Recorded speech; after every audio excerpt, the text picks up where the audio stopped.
In this next section, we're going to talk about closing the sale.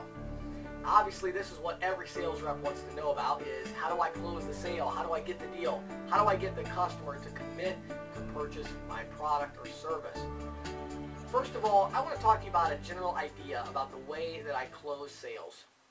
I call it being a professional. Now, I know what you're thinking. You know what a professional is. In sales, that means somebody who dresses sharp, someone who is articulate, and someone who doesn't behave in a pushy way. Well, that's not really what I think of when I think of a professional, although that's part of it.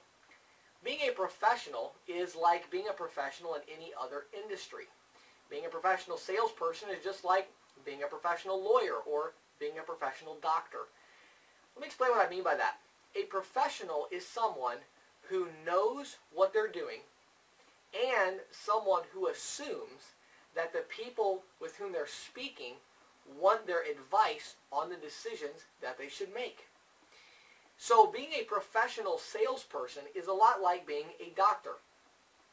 When you go to the doctor diagnoses you with a problem, and then the doctor provides a solution. And the doctor assumes that you're going to take the solution that he has provided you.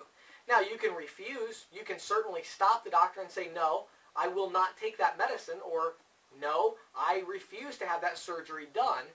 But probably you understand at that point that the doctor knows more than you do.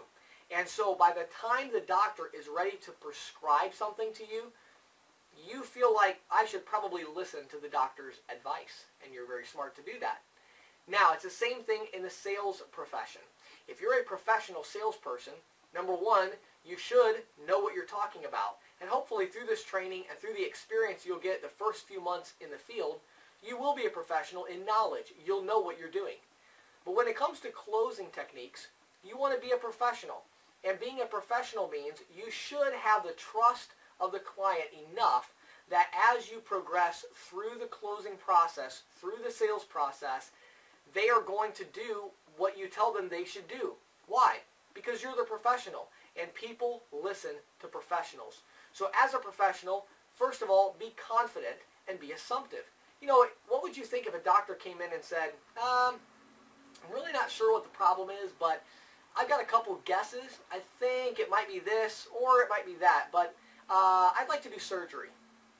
Now, what are you going to say to that doctor? You're probably going to say, I'll get another opinion. And guess what your clients are going to say when you say things like that? You say, well, yeah, we have a really good price, and I think this would be a good solution for you. Do you want to do it? They're going to say, we'll get another estimate. Why? Because you're not a professional. Professionals are assumptive, and professionals are confident. So be confident and be assumptive. When you're in the closing process, simply move forward in the process. Simply go to the next thing, the next paper that they need to fill out, the next document that you need to collect from them. And just continue through the sales process, get the things you need to get, and show them the way that you want them to go. But don't be wishy-washy and not sure about yourself.